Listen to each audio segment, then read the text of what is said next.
Pemirsa Asana, masalah makan dan minum saat kita dalam keadaan suci seringkali menimbulkan banyak pertanyaan.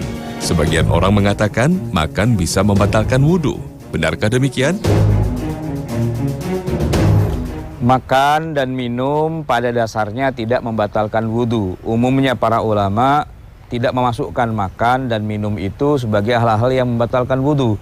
Namun memang kalau kita telusuri lebih dalam, kita akan menemukan beberapa hadis Nabi yang sahih, bahkan riwayat Imam Muslim yang menyebutkan bahwa ada kejadian di masa Rasulullah di mana ada seorang bertanya kepada Nabi, "Ya Rasulullah, saya baru saja habis makan daging kambing. Apakah saya perlu berwuduk lagi?" Nabi menjawab, "In syi'ta, kalau kamu mau berwuduklah. Tapi kalau kamu tidak mau, tidak berwuduk pun tidak apa-apa." Lalu dia bertanya lagi, "Ya Rasulullah, kalau saya habis makan daging unta bagaimana? Perlukah saya berwuduk lagi?" Maka pada saat itu jawaban Nabi cukup mengagetkan buat kita di sekarang ini. Karena apa kata Nabi? Ya, habis makan daging unta, kamu harus berwuduk lagi. Dan ini riwayat hadis yang sahih, kita temukan dalam kitab Sahih Muslim. Sehingga membuat kita jadi bingung di zaman sekarang. Apa benar kalau kita habis makan daging unta, lantas kita jadi harus wuduk lagi, kan berarti batal?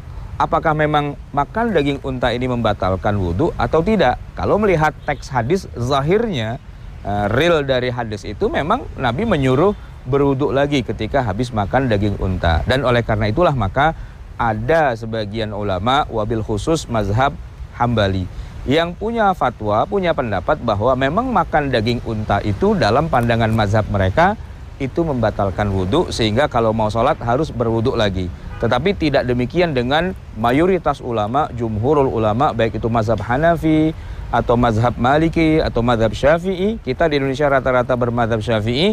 Tidak ada satupun ustadz, guru, kiai yang mengajarkan bahwa makan daging unta itu membatalkan wudhu. Lagi pula daging untanya pun tidak ada di negeri kita. Jadi tidak mungkin terjadi kasus seperti itu. Bahkan yang menarik, kita juga menemukan hadis yang lain yang menyebutkan bahwa orang diharuskan untuk berwudhu lagi, dianggap batal apabila dia makan sesuatu yang dibakar oleh api. Tawaddau mimma massatin naru. Berwudhulah kalian gara-gara kalian makan sesuatu yang dibakar dengan api. Artinya daging-dagingan itu kalau langsung dibakar dengan api, di dalam hadis yang disebutkan oleh Imam Muslim dalam kitabnya Sahih Muslim ini, maka kewajiban berwudhu lagi bagi mereka yang makan makanan yang dibakar dengan api itu memang lahiriahnya, teksnya, bunyinya begitu. Dan lagi-lagi mazhab Hambali mengatakan kalau kita habis makan makanan yang dibakar dengan api, entah itu sate, entah itu katakanlah barbeque dan lain-lainnya, ayam bakar, ikan bakar, pokoknya dibakar dengan api, maka dianggap itu membatalkan wudhu dan harus wudhu lagi kalau kita mau sholat. Tetapi lagi-lagi ini adalah pendapat hanya sebagian ulama, yaitu mazhab Hambali. Di luar dari mazhab Hambali, Hanafi, Maliki, Syafi'i, mayoritas jumhurul ulama di seluruh dunia Islam sepanjang zaman tidak memasukkan, yaitu memakan makanan yang dibakar dengan api itu sebagai hal yang membatalkan wudhu. Jadi silahkan saja kalau mau sholat, sudah wudhu, kebetulan kok makan daging yang dibakar, ikan yang dibakar, ayam yang dibakar, silahkan langsung sholat saja, tidak harus berwudhu lagi karena tidak membatalkan. Nah, yang menjadi kesepakatan para ulama terkait dengan batalnya wudhu kita itu sebenarnya adalah apa-apa yang keluar. Al-khuruju minas sabilain. Sesuatu yang keluar lewat dua saluran kita, yaitu kemaluan depan, kemaluan belakang. Kalau ada sesuatu yang keluar, entah itu berupa benda-benda yang cair seperti air kencing, air mani dan sebagainya, atau mungkin berupa benda padat, bahkan juga berupa benda gas.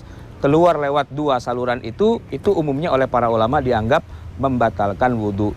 Selain juga misalnya muntah, kemudian juga tidur yang nyenyak, senyenyak-nyenyaknya sehingga membuat orang itu hilang kesadarannya, dan beberapa hal-hal yang lain yang sekiranya memang para ulama sepakat itu termasuk membatalkan wudhu.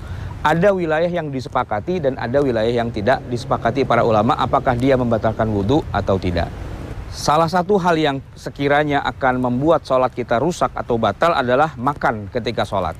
Nah, yang jadi masalah adalah sebelum sholat kita sempat makan.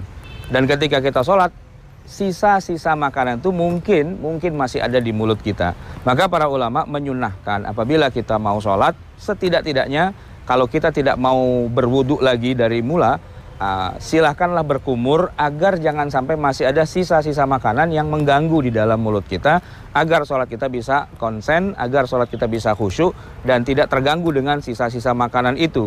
Takutnya nanti ada yang tanpa sengaja atau malah sengaja menelan sisa makanan itu, dan itu menjadi masalah tersendiri karena makan sesuatu ketika kita sedang sholat itu malah membatalkan sholat kita.